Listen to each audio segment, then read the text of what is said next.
You know, therapy is scary, especially to the Black society when we think, oh, you don't need that. All you just need is just to keep your mouth shut. Don't worry about it. You be all right. Go to church and everything will work out just fine.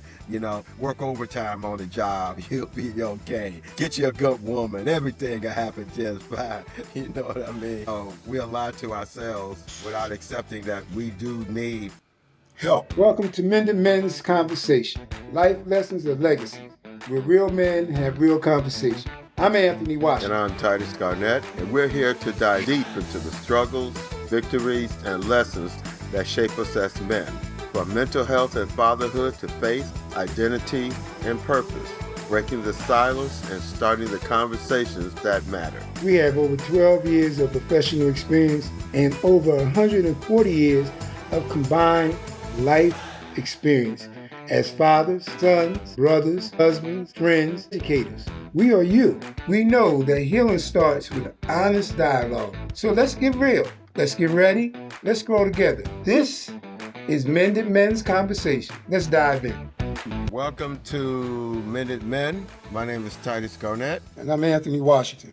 And we're here to have a conversation about men, situations, their life, their love, not as much as their love, but their concerns in the world today. All right. And today's topic is dealing with addiction and temptation. Temptation is real, and addiction is often a silent battle. Let's break the cycle and talk about the path to freedom. And what's your, how you look at these two subject matters, addiction and temptation? They can be one and the same, but how do you look That's at it? true.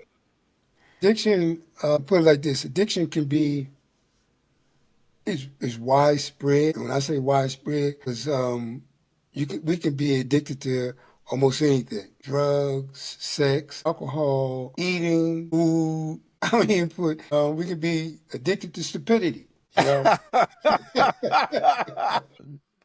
know? Seem like, yeah, I understand exactly what you're saying, but go ahead, bro. And so that addiction thing is widespread, and it's a serious thing. You know, we make light of the situation, but on the other side, it's real serious because we have a lot of people addicted to some kind of substance and not being present in their life. The other word was addiction, and what was the other word? Temptation. Temptation. You know, addiction is temptation's in everything. You know, and it's nothing wrong with it. It's my point of view. It's just I have to know how far I'm going to go with this process, and that's about a little bit of with everything. Even when we come down to addiction, you know, I say to myself, I experimented with a lot of things. It got to the point where it was the temptation was there, and then after a while, you know, it wasn't a temptation; it was a need that I was trying to solve. You know, where this feeling, chasing this dream. So addiction and temptation, I'm gonna say go hand in hand. What's your take on all that? Well, I agree with you, and I understand exactly.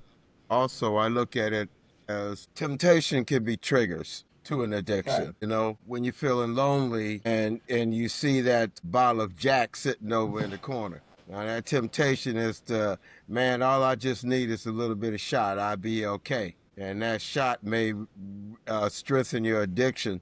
Next thing you know, you got 2 shots, 3 shots. And now, not to belittle it, but a lot of times when we think of addiction, we're looking at something that you touched on it, but we look at it as something heavy, like promiscuity or pornography or alcohol, something really heavy.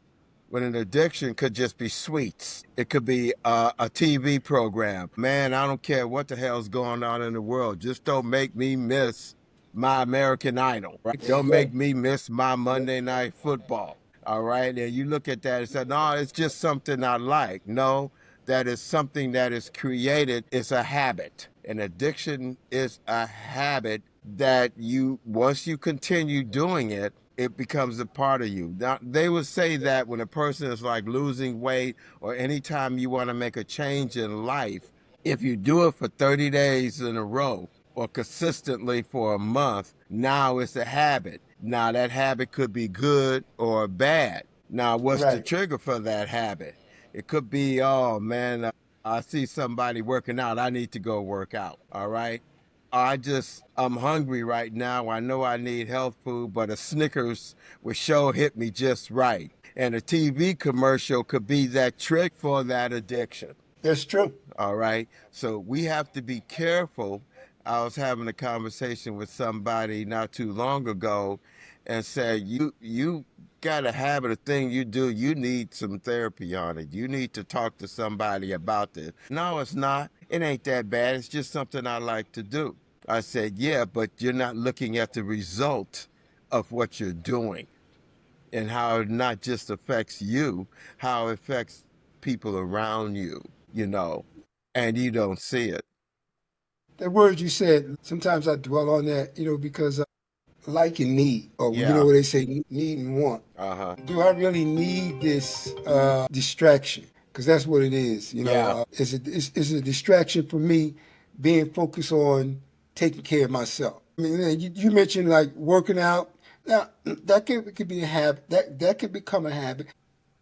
Am I doing it excessively, losing weight? But, got to be a balance in that. It has to be Yeah. a balance. Yeah. You know, um, Is it positive? right, right, You right. know. Because we can get into something negative. I ain't gonna say we. I have to continue to catch myself. When I say that, I'm gonna say I have to get into something. If I'm getting into something, I got to make sure that I got a positive view on it. How far I'm going to go and what my objective is. And once I reach that, what am I going to do? So I don't want to get off topic, but that that addiction is. I'm gonna say is well. How can I put that? Is well present in our community. Because, and I'm saying this from experience. We think of that as a lifestyle, and we gravitate to that. Being addicted to being addicted to some things in life that's not serving me any purpose, and Uh-huh. that's like going down the wrong path. You know, to the streets. And if I'm in the streets, there's drugs and alcohol there. And I just want to be part of. We talked about this earlier about being present in your life. Having a purpose and whatnot. But if I don't have a purpose in life, if I have an addiction, my primary goal is to be able to get up and see if I can get me some money, so I get my head straight. Mm-hmm. You know, Mm-hmm. and once I get that money and get started, it's like a rat race. That's all I'm doing. Because taking care of myself, physically and mentally, is not on the agenda anymore. I have experience doing a lot of things, and some things I realized that I couldn't handle and I had to let go. Some things I held on to for a longer time, and I paid the consequences for it. So I realized today that if it's not serving me no purpose, why am I inviting it into my life? Yeah. That addiction is that. Um, the first subject matter, which we are already into, I'm just going to say it's the hidden battle of addiction, pornography, alcohol, drugs, workaholism, the destructive habits. Now, that's what we're talking about. That's what we're into right now. But like I had mentioned earlier, we can look at these subject matters and these things and we could think they're all, man, that's bad, that's negative. But if you're in that spiral of addiction, you could turn that into a positive by lying to yourself. I need this drink because it relaxes me. It calms me. It helps me think. It helps me sleep. Right. It's just pornography. I ain't touching no other woman. I ain't looking at no other woman. I ain't bothering nobody else. And you mentioned something about a need. We could turn that into a need. Once it becomes an addiction, it is a need. It's something we have to have, and we got to lie to ourselves to turn it into a positive. Oh, it ain't bothering nobody. It ain't hurt nobody. It's just me because we don't see the end result of what it leads to. Would you say?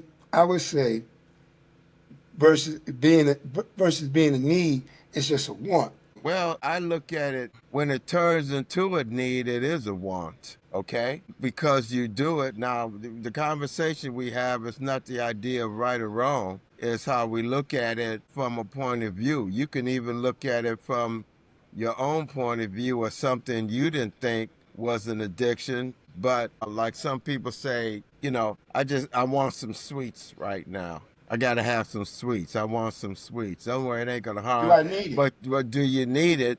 If you want it in your head, you need it, even though you got diabetes. I don't need it. You see no, no, but see, you're thinking clear, man. You're Yeah, thinking yeah. clear. Okay. But Okay, I people got you. I in follow you. that in the addiction Okay, spiral I got you. are not thinking Don't. clear. They don't. No, No, they they don't. don't.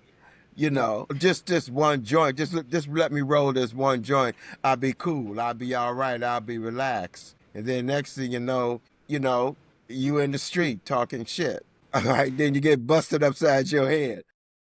And what you You started know. off with just didn't say maybe that one joint.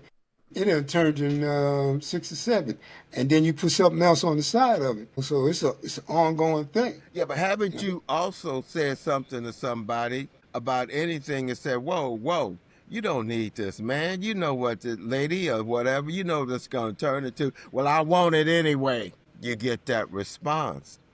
Yeah, You see? yeah, you'll get that response because it's I would say it's not a really a need because a need is something that I need to propel me to go forward. This is a want because I desire it. I feel like Yeah. I want to avoid. But you got a person who's hung up on heroin out there, and you try to make him go cold turkey, or anything. That's a need. He gonna want that drug, man. I And we back to need that drug. So yeah, your wants and your needs can be the same thing. It's what you put into your head, yeah, that, okay. and you make it You put it think like that that, I this will agree make with you. everything all right. In other words, you lie to yourself. Mm-hmm. And when you lie to yourself, you can turn it into a positive situation. Yeah, it's true. And when it talks about destructive habits, now it says pornography, alcohol, drugs, workaholism. Yeah, those are destructive habits. But there are other things you do that can be destructive habits. You take somebody who works out, he wants to get bigger and bigger and bigger. And then he says, "Well, my frame can't handle it more, so now I got to take steroids." Now that turns it, now he's getting bigger and everybody's complimenting him. He's got to keep it up, and that turns him into a destructive habit. If you ever looked at a bodybuilder, once they pass that stage and they get into their 60s, some 50s, but once they get into their 60s, that body dries up like a prune. All right. I'm trying to think of this one bodybuilder who came in after Arnold, black guy, I can't think of his name. He's in a wheelchair. He all dried up in a wheelchair, can't walk. I saw a video of Arnie walking to a car to get in the car. It didn't look like Arnie. It looked like a hell of an old man older than you. And Hey, that nigga is old. it's how far do you go before it's destructive? And I'm gonna tell you something about Arnie too, real quick. You know that man has had one or two open heart surgeries. I didn't know that. Yeah. So how far do you go? Because I read his biography, and I'm it trying to think of the just guy you talking about, the black it's guy. the black guy. I can't think of his name right now, but he won. Arnie won, I think, like 7 Mr. Olympias or Mr. Universes, and I think this guy won 8, something like that. I can't think of his name, but he's in a wheelchair. He's done, man. He's done. Because now we're getting back to that addiction thing. A lot. What I have read about some of the people that work out in their body, work out on their body, they got off into the steroids. Yeah, And what we talked about in the beginning of not just this program, but when we first started, we talked about mental health. yeah, What I think of myself. yeah, That thought of me, wanting to get big to impress other people, I mean, I'm not knocking it, but the bottom line of it is whatever I do, there's always going to be consequences for my action. yeah. Am I willing to accept the consequences? That's the key for me. Am I willing to go out here and work my body till I chest out here, arms is look like tree trunks? I mean, I could do it. On the flip side, what am I doing to my internal body? But you know, you looking at it from somebody that's not going through that. If you look at it from somebody going through that, who was this 98-pound weakling, and now they're 240 pounds of beautiful muscle and gristle and a 12-pack stomach and getting the oohs and ahs from people, man, that you love that addiction of the attention, Yes, and you don't but know there's how to always a let flip it side go. of it. Yeah, but I'm they're not. playing the devil's advocate. They're not. I understand, but they're not looking at the other side of the No, consequences. they're not. That's No, why they're they not. need somebody. And we've had in our previous conversation, you got to have a good friend. You got to remember we had the conversation about you got to have a buddy or somebody that will tell you the Mentor, truth, a mentor that will tell you the truth. right? That would Because say, if I got man, you're going addiction, too far. like you said, I'm lying to myself, and basically, I'm believing the lie that I tell. Wholeheartedly, I swallow it. I mean, I might not believe it all the time, but I'm gonna say 75% of the time, I believe it. Yeah. That 25% of the times when I'm by myself, and I'm just doing nothing and I'm sober, I'm telling myself, this shit is killing me. Yeah, it do. Am I willing to endure some some uncomfortability? You mentioned how on that. Not too many of them want to go through the withdrawals because that's not pretty at all. Well, it's not pretty at all. But you know what? Somebody that go through heroin is not pretty.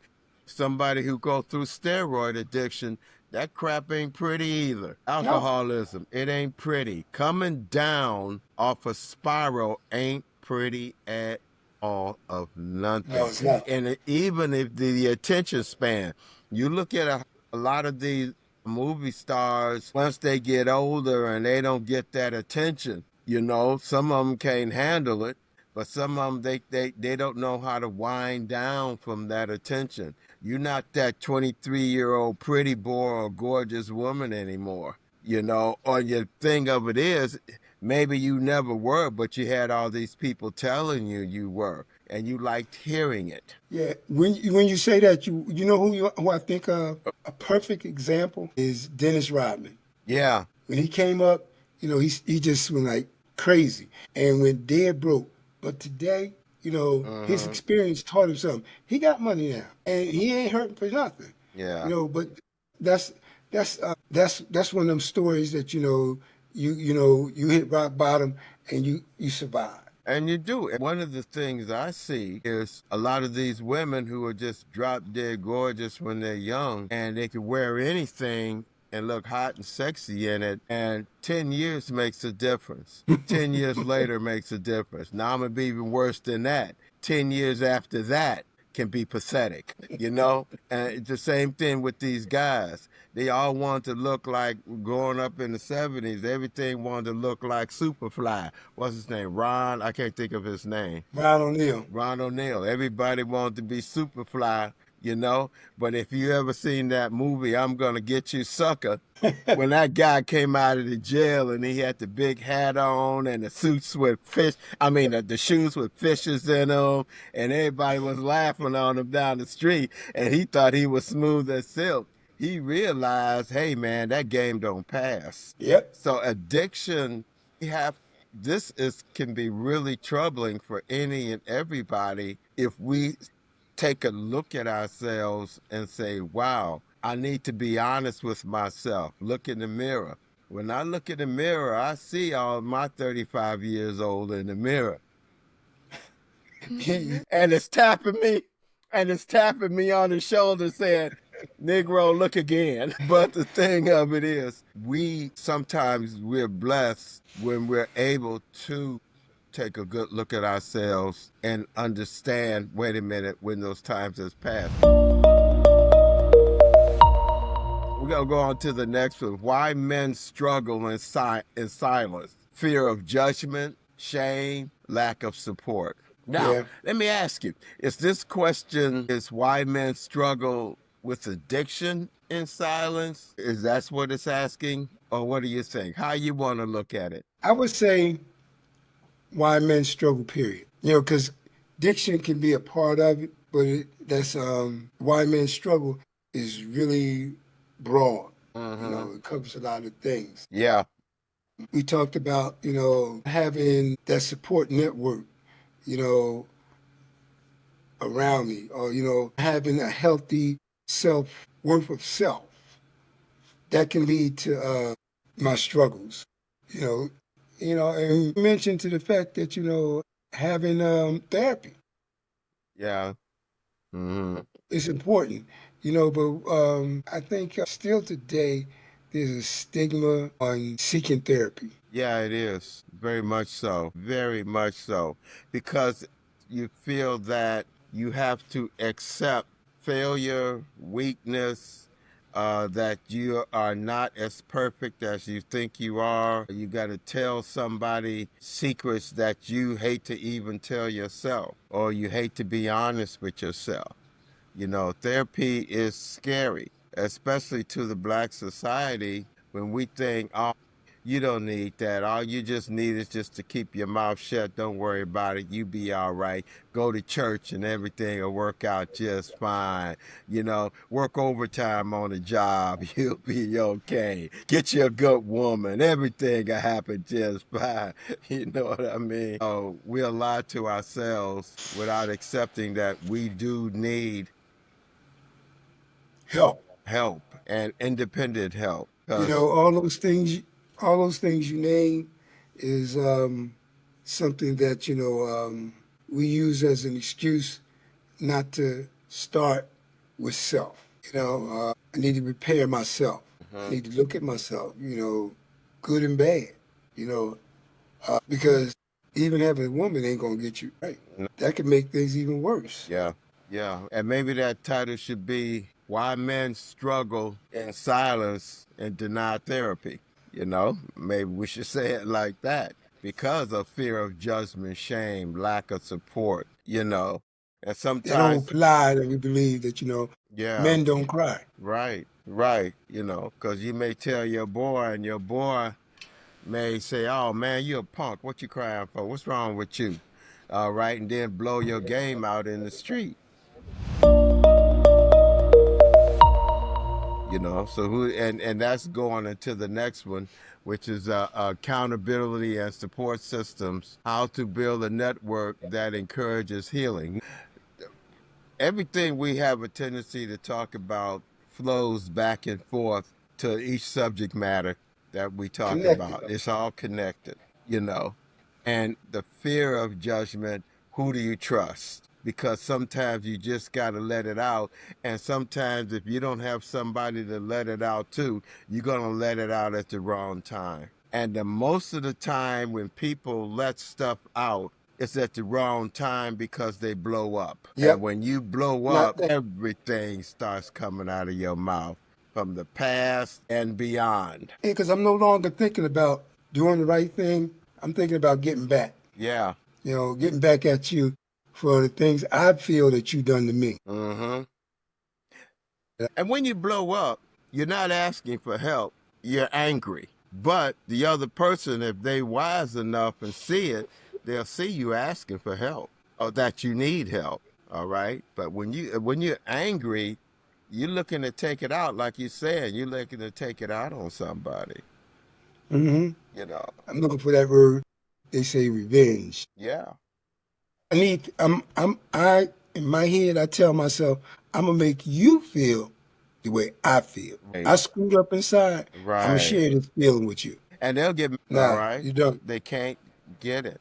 And I was trying to tell somebody not too long ago, you need help. You need somebody to talk to because you're blowing up and when somebody says something, you just throw it right back at them and you're getting angry and you're getting loud and you're getting the cuss and then you go call somebody else up and you tell them what you're doing and you're getting loud and then you call somebody else up. You're looking for people to agree with you.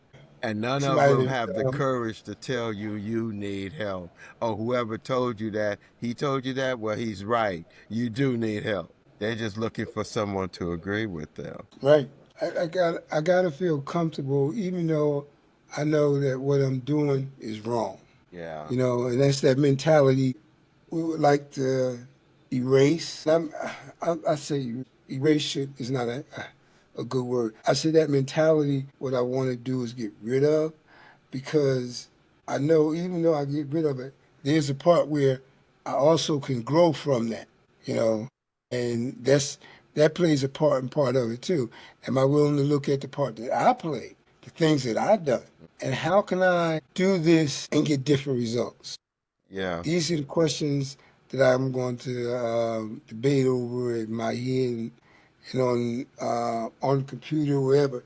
But these are the things that I'm gonna do. Yeah, but like it says, accountability and support system, what we're talking now, and you can look at yourself and I can look at myself, and we can at times, and I'm not saying all the times, but at times we can say, whoa, whoa, whoa, something's wrong here. Something ain't right. A lot of people can't, Oh, shit. there are people who can't do that. So they need somebody to tell them, man, you need to more than just chill. You need to more than just go home and get some sleep. You need to more than just have, come on, let's go out and have a few beers and call it a night. You know, maybe when we go out and have a few beers, it's the time to tell you, bruh, you need more than a few beers, you know. Yes, you do. I mean, it's a process that I have to learn to work. Am I willing to discover the other side of that coin? Yeah, well, you know, and the point you just made there, the coin has two sides, but all you see is one. Every time you flip it, it comes out heads every time, and there's no such thing as a two-headed coin unless somebody's trying to scam you or cheat you. Yep, I can remember. It was at one time in my life. It was a lot of truth than just flipping a coin, you know, and somebody to be honest with you and say, "Well, this is wrong. Put your paperwork down." They would assist you with it. Now, you know, is I'm gonna say it's shifted kind of to the point where I'm doing bad. I want you to do. Yeah, yeah. Misery loves company, you know what I'm saying? And if you happy, I'm not happy, why should you be happy? You know, was telling the partner, him and his old lady, I said, listen, y'all got a good thing going. Don't start looking for stuff to cause issues. If you got it good, keep it good. Don't start because somebody else may put that little whisper in your ear, or you can see somebody else doing bad, or and you want to give them sympathy by trying to find flaws in your own relationship. Screw that. No, no. Because there's flaws there in every Yeah, relationship. yeah. But The you ain't got to question go is, out looking for them, no, especially past flaws. Don't start dragging up stuff from the past and try to make it relevant for today. That's BS. You don't do that crap. yeah, and that's totally bullshit. Yeah, yeah. What was that other question you had on there? The other one is, now the last one was how to build a network that encourages healing, accountability and support. How to build a network. Well, basically, we have been talking about that. You got to have somebody in your life to be able to tell you the truth. And that's the Yeah, same we've been over in the previous conversations we had. Who your partner is, who you got in your life that's positive, who you got in your life that can be truthful and honest with you and keep you, instead of dragging you off the road, keep you on the road no matter where their road is or where their path is, to keep you. Now, the next one, it says the role of faith in breaking chains, how surrender to God leads to real change. and you say, And I say what? how do you surrender to God and accept the real change? Or can you surrender to God and accept that real change? That's your faith. That's where your, I hate to use the word religion, but that's where your spirituality lies. Because, and the reason I say spirituality, because that's a belief in something. All right. A religion could be a belief in something that you think is always right and everybody else is wrong. And we're not looking at it that way.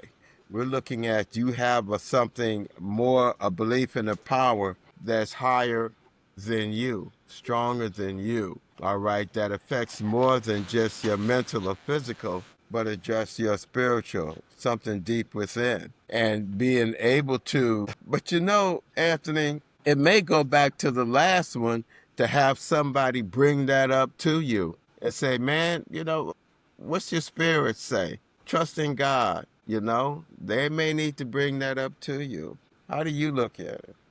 Let me ask you a question. I'm listening to what you're saying, and this thought went to my head. This person, you don't have to answer. You're choosing. Do you believe in God? Yes, I do. How did that show up in your life? Basically, most of all of us, we are in religion from when we're young through our parents, basically, to believe in God or school or this or that. I went to a Catholic schools all my life, all right?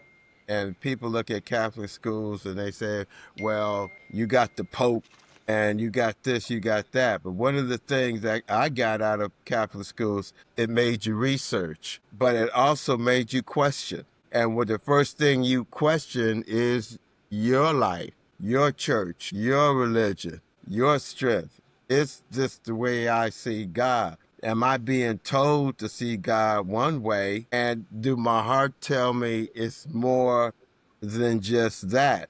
I'll give you an example. When Okay. we was raised, we had this big old book. My sister and the other siblings, we was growing up, we talked about it, but my sister and I talk about it a great deal. We saw this big old thick book that was probably about 6 inches thick, beautiful cover sitting on the dining room table. And we didn't know what the heck that book was. Because when we went to church, and since it's a Catholic church, everything was done through a missal.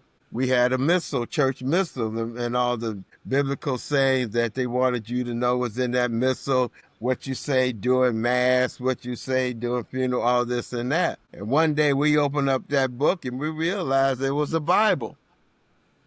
Okay. But we Mm-hmm. wasn't raised with a Bible in the Catholic schools. We was raised with sayings from the Bible that was put in a missal. So when we started reading the Bible, all right, and then when I started going through other religions, it opened my eyes up to a lot of things. Now, it didn't weaken my belief in God, it actually strengthened it. Some Okay. people it may not strengthen, but me, it actually strengthened it and gave me an understanding of who I am. So at times I'll ask a person, I'll say, who are you? And they'll give me historical facts about their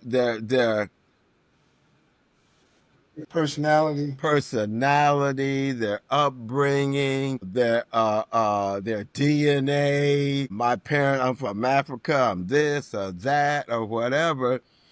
And when they hit, I said, the first thing you got to remember, who are you? You are of God. If God is spirit and you are spirit, where did your spirit come from? You are of God. The devil don't give you spirit. God gives you spirit. So who are you? Then take a deep look of who you are within. All right, that's how I approach it. Yeah, I believe in God. I'm not a heavy, great churchgoer because there are times I disagree with what's being told, you know, but I research myself. I research through the Bible. I got all different types, what do you call it? Study Bibles, this, that, whatever. And I go through that. So I don't know if that answers your question, but It does. I'm sure it Yeah. gave you time to think. Yeah, because you didn't stop. You was given a path to the Bible. Well, not the Bible, to religion through your school and your parents, and you took it upon yourself to expand that part of your life to really find out what it really means to you. You know, Yeah. and how you operate in that type of world. Mm-hmm. It's something I believe we all have to, as individuals, we all have to look out for and ask ourselves, what does God mean to me? What does He want of me? Better yet, do I believe that there is a God? Yeah. Because if I don't believe it, there's a God in my life, then I'm gonna say basically you just totally lost. Yeah. You're repeating what you told and not what you know and not There's what you no action believe. behind those words. That's right. There's none. I had a woman I knew, well, more like a teenager when I was growing up, this girl, and she said, where you going? So I came from this such and such Catholic church. You ain't Baptist? Boy, you don't know what you missing. I said, what am I missing? Oh, the singing, the this, the show, the this. I said, oh, so y'all be entertained, right? He said, yeah. I said, well, what are you learning about God? Why is it you're being entertained? You talking to me, I'm missing the show. To me, there's got to be more than the show, Right. you know? So it's got to hit. It's got to hit. I've had conversations with people who were into the Quran. All right, now I've got a Quran, okay? And I've had people say, well, why you get a Quran for? I said, because I want to know. All right, I know what I know. I just want to know what they know. I don't know it all, but Now, hey, and it strengthens me spiritually. broaden that Something, horizon. right? To me, God is bigger than anybody can teach me or tell me. It's bigger and it's greater. Yep. The next one is practice steps to overcoming addiction, daily habits, boundaries, and seeking help. Now, the seeking help is great, but I want to look at something and you tell me when it says daily habits. Are you trying to replace habits with other habits? Yes, I'm gonna say yes to that question because there's positive habits and there's negative habits. Mm-hmm. One of the things I experienced is that letting go. I'm going through the 12 steps. Mm-hmm. It made me take a look at things. Because I know this sounds crazy, but I remember when was coming up young.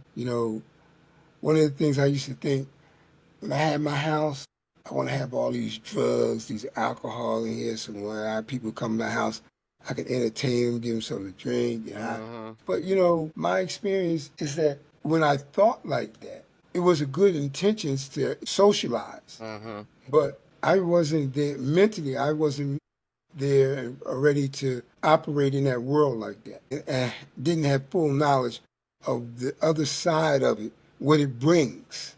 Because you can get people to come there and all they want is they see a free meal ticket, Yeah. Yeah. and Yeah. that's all you mean to them. Right. Just I can do whatever I want because I ain't got to spend no money. I ain't got to take no responsibility for nothing. Mm-hmm. You know, but that has a tendency to wear on a person where you got to ask yourself, I can't put up with this shit. Mm-hmm. No, I prefer to be by myself Yeah. than have all this madness over here. I think I was talking to my son the other day, and he got a little situation on his hand, and I'm telling him, I said, listen, man, one of the things I don't do today is stress over bullshit. Yeah. I mean, but if that's what you choose to do your thing. Yeah. But it's not accepting certain things in life. Getting back to we talked about you asked about the habits, and I said good habits, bad habits. Yeah. I think I felt like I developed a lot of good habits in my life today. If I get up, give myself some time to get out the bed just to be grateful for the fact that I got opportunity to see the next day. Be more mindful of what I'm eating. Mm-hmm. And because listen, I could come a couch potato in a minute. I know that. I know that about myself.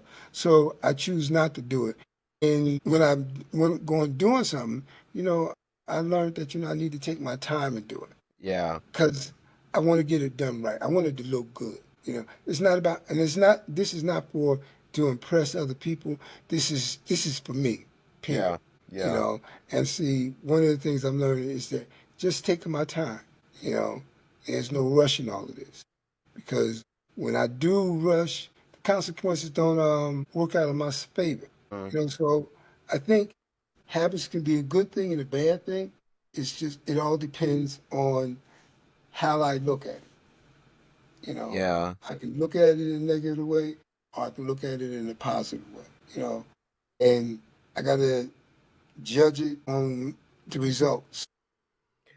You know, Is this benefiting me? you're in a bad habit. Sometimes, basically, you are creating a new habit to replace that bad habit.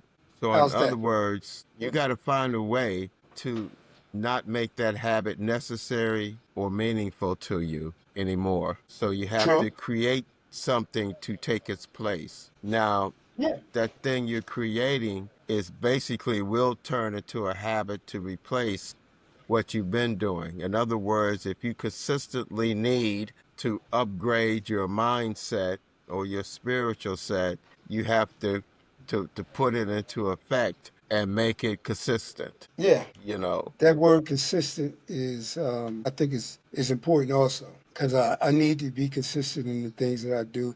Because when I do that, then I like the results that I get. And Yeah. then um, it's like, what am I putting out there in the world? Because whatever I put out there in the world, it's going to come back to me some way, shape, form, or fashion. Yeah. That's just my belief.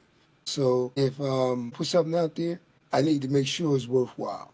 Yeah. Yeah. But it's going to take an effort. It's going to take more of an effort to replace something that you've already put a lot of effort into, Okay, that's true.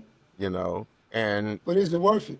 that's something that you have to allow that result to come about. When you're trying to kick something, let's say you're trying to kick an eating habit, all right, and you stop eating certain things, initially it's going to feel to you, well, it ain't making me feel better, you know? So you got to give it time that your body shows that it's better. Then your mind can say, yeah, I can see the change. I can see the difference. When you was creating a bad habit like in drugs or alcohol, you would refuse to look in the mirror to see yourself. You would refuse to see the wear and the tear on your body. So when your body starts to heal, you need to see the healing to help convince yourself that the healing is coming about. And that takes faith and trust, and it takes spirituality to say, I've got to trust that this healing is going to come. And you got to give it time to come. You got to give it consistency to come. You got Yes. to let it create in you the healing, just like you created in you the addiction. Now you From need to the see it inside out. inside out, but you got to see it to feel it and feel it to keep seeing it, to seeing the next step and seeing the next step, feeling the next step. In other words, you got to put your whole body into it to replace that. When you was going downhill, you didn't want to see the tear down. All you wanted to see was the result of the drug or the result of the habit pleasing you. Now you have to see how it didn't do you any good. Now you got to please yourself the other way. You got to come through. You got to come out of it. You got to allow it. Let me ask you a question now. One of the Go ahead. points it made was, before we get out of here, was, what does true freedom from addiction look like? Peace. That's what true freedom. That's what true freedom is. When you can actually go through some issues, and I don't have to put something in me to feel better. I can Uh-huh. solve those issues within myself and continue to move forward. And that can happen in a lot of forms. We talked about therapy, going someplace and talking to a therapist and getting some constructive criticism about Uh-huh. the things that I'm doing, and willing to hear it. Uh-huh. One of the Uh-huh. things I say is that I can't believe a lie no more. Yeah. Third thing is that it can't be just about conversation anymore. Uh-huh. Experience shows that it has to be more than just talk. It has to be some action behind it. The word you used a while back pops up again. It's consistency. That's true freedom for me. Hey, before you go, I got one more thing for you. If today's conversation spoke to you, make sure you subscribe so you never miss an episode. And if you're ready to take that next step in your personal healing and growth, connect with us. We're here to help. You can find us at www.garnetcounseling.com. Your story matters. Your healing matters. And we'll be honored to be part of your journey. Let's keep the conversation going. That's a wrap on today's episode of Mended Men Conversations. If something we shared resonates with you, don't keep it to yourself. Share this episode with someone who needs it. Remember, healing is a journey and you don't have to walk it alone. Stay connected with us. Subscribe to the podcast and join the conversation online. Until next time, keep growing, keep healing, and keep building your legacy.